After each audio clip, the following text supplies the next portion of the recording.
오늘도 말씀을 깨닫는 지혜와 응답받는 기도의 은총이 우리에게 넘치게 될 줄로 믿습니다. 오늘 본문은 창세기 18장의 본문입니다. 이 1절 말씀이 이렇게 시작합니다. 여호와께서 마므레의 상수리 나무들이 있는 곳에서 아브라함에게 나타나시니라. 날이 뜨거울 때에 그가 장막문에 앉아 있다가 눈을 들어본즉 사람 셋이 맞은편에 서 있는지라. 그가 그들을 보자 곧 장막문에서 달려나가 영접하며 몸을 땅에 굽혀. 아브라함이 이 광야, 사막이죠. 이 사막 한가운데에 그 더위를 피해서 나무의 그늘 아래에서 쉼을 가지고 있을 때 하나님께서 아브라함에게 나타나십니다. 그 하나님의 나타나심은 어떤 신적인 형태로 나타나는 것이 아니라 오늘 본문 2절에 나와 있는 것처럼 이 사람의 모습으로 나타납니다.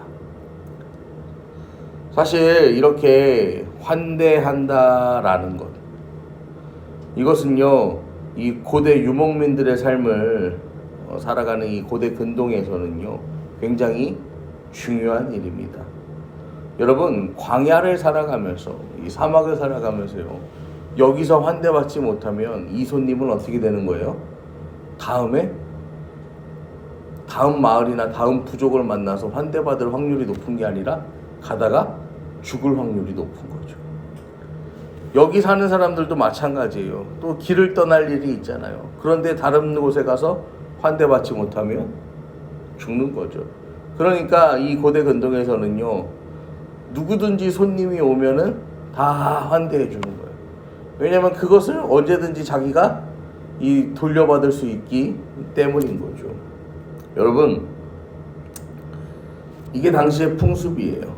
그래서 아브라함이 환대를 합니다. 그리고 제가 혼자 생각해 본 게 뭐냐면은, 이 아브라함의 집에는요, 태어나서 기르고 그렇게 훈련시킨 이 병사만 300명이 넘잖아요.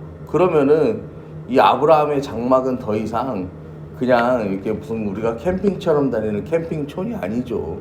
적어도 한 1000명 이상이 되는 사람이 웅성웅성 하면서 서로 모여 사는 어떤 마을, 공동체, 이 부락 이상의 형성된단 말이에요. 그러니까 여기서요, 아브라함이 그들을 환대하지 않는다라는 거, 이거는요, 진짜 있을 수가 없는 일이죠. 아브라함이 그렇게 환대를 합니다. 그래서 4절도 보시면 물을 조금 가져오게 하사 당신들의 발을 씻으시고 나무 아래에서 쉬소서. 발 씻을 물까지 제공을 하는 거예요. 아주 충분한 섬김을 하는 거죠. 여기서 그치지 않습니다. 내가 떡도 가져올 테니까 떡도 드세요. 그 다음에 좋은 가축, 송아지를 잡아서 요리해서 이 송아지도 대접을 합니다. 여러분, 이들이요, 그것을 먹고 아브라함에게 이제 이렇게 묻습니다. 9절을 보시면 내 안에 사라가 어디 있느냐. 이제 이들이 방문한 이 본격적인 이야기를 꺼내려고 하는 거죠. 그래서 10절부터 보시면 그가 이르시되 내년 이맘때 내게 반드시 내게로 돌아오리. 내가 1년 뒤에 돌아올 거다. 근데 그때 내 안에 사라에게 아들이 있을 것이다. 그러니까 사라가 그 뒤 장막문에서 들었더라.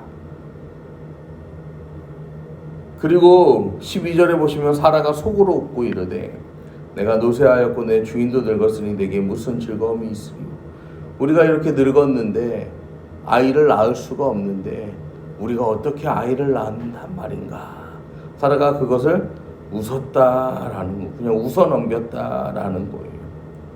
여러분, 처음 본토 친척 아비집을 떠나서요, 길을 떠나는 아브라함과 사라에게는 소망이 있었을 거예요. 그래도 아직은 우리가 자녀를 낳을 수 있다라는 소망이 있어요. 그런데요, 시간이 지나면서요, 가나안 땅의 10년의 정착과 이 이스마엘을 임신하고 출산하고 기르는 그 13년의 시간 동안 이 시간이요 계속해서 흐르면서 이 아브라함과 사라에는 인간적인 소망이 다 끊어졌다라는 거예요. 아무리 주변을 둘러봐도요, 자기 자신들에게 자녀가 생길 가능성이 없다는 것을 알았다는 거예요. 제가 지난밤에 꿈을 꿨는데 제 차가 이 포르쉐가 된 거야. 엄청 좋은 외제차가 된 거예요. 그래서 왜 내 차가 이렇게 비싼 외제차가 되었지?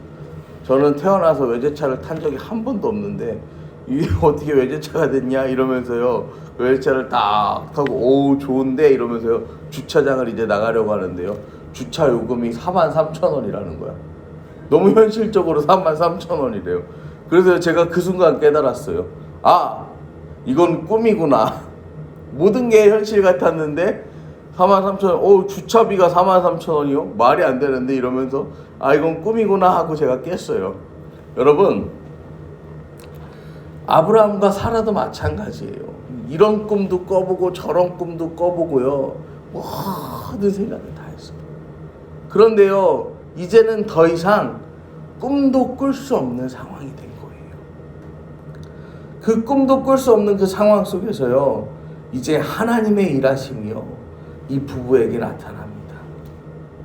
13절과 14절에 보시면요, 여호와께서 아브라함에게 이르시되 사라가 왜 웃으며 이르기를 내가 늙었거늘 어떻게 아들을 낳으리요 하느냐. 여호와께서 능하지 못한 일이 있겠느냐. 기한이 이를 때에 내가 내게로 돌아오리니 사라에게 아들이 있으리라.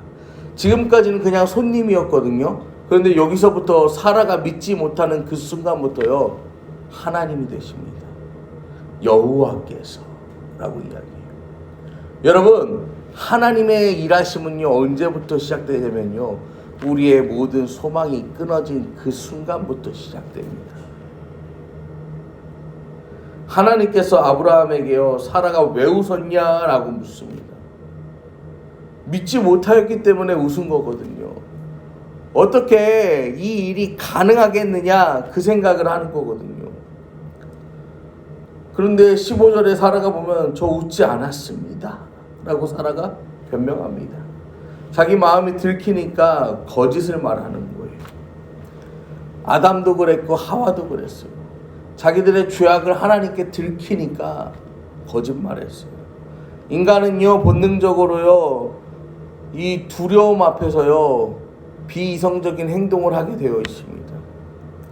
하지만 하나님은요, 다시 말씀하세요. 네가 웃었다 그러면서요, 그 사라의 거짓말을 그냥 넘어가지 않으신다라는 거예요. 여러분, 자녀를 주겠다 하신 하나님의 약속을 웃음으로 넘겼다라는 것은요, 하나님의 능력을 의심하고 불신하는 행동이기 때문입니다. 여러분, 물리적으로, 신체적으로, 어떤 상황적으로요, 불가능한 일들이 있어요. 그 처지가 있어요. 하지만 하나님께는 불가능이 없음을 여러분 믿으시기를 바랍니다. 아브라함과 사라의 인생도 똑같아요. 하나님 말씀 따라서 모든 것을 버리고 따라옵니다. 하지만 고난과 환난이 따라오니까요, 어떻게 합니까? 잠깐 하나님의 뜻보다 자기들의 생각대로, 우리가 이 여종을 통하여서 아들을 낳고 그 아들을 통하여서 이 후사를 잇는 것이 좋겠다. 여러분, 인간적인 선택을 해요. 그때 어떻게 되냐면 13년이라는 시간 동안 이 하나님과 아브라함의 관계가 단절이 됩니다. 그리고 그 이후에 하나님께서 다시 약속하시고, 오늘도 또 하나님께서 다시 한번 아브라함에게 찾아오셔서 말씀하시는 거예요.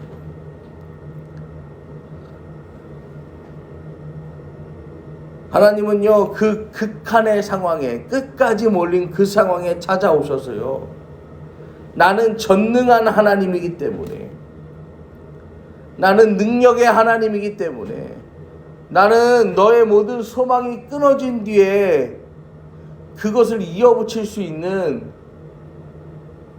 하나님이기 때문에. 내가 약속한 이 모든 것은 이루어진다 말씀하십니다. 사랑하는 성도 여러분, 여러분은요 오늘도 하나님을 온전히 신뢰하고 나아가십니까? 아니면 하나님의 말씀을 가볍게 여기며 그것을 웃어 넘기십니까? 어떠한 상황 속에서도요 하나님을 의지하고요 하나님을 신뢰하며 우리의 어떤 이 노력과 수고로 인해서 기쁨을 누리며 나아가는 것이 아니라 온전히 하나님께서 주시는 그 하나님의 인도하심, 이끄심, 그 회복하심으로 여러분 기쁨을 누리는 저와 여러분 되기를, 온전히 주님을 신뢰하는 오늘을 살아가기를 간절히 축원합니다.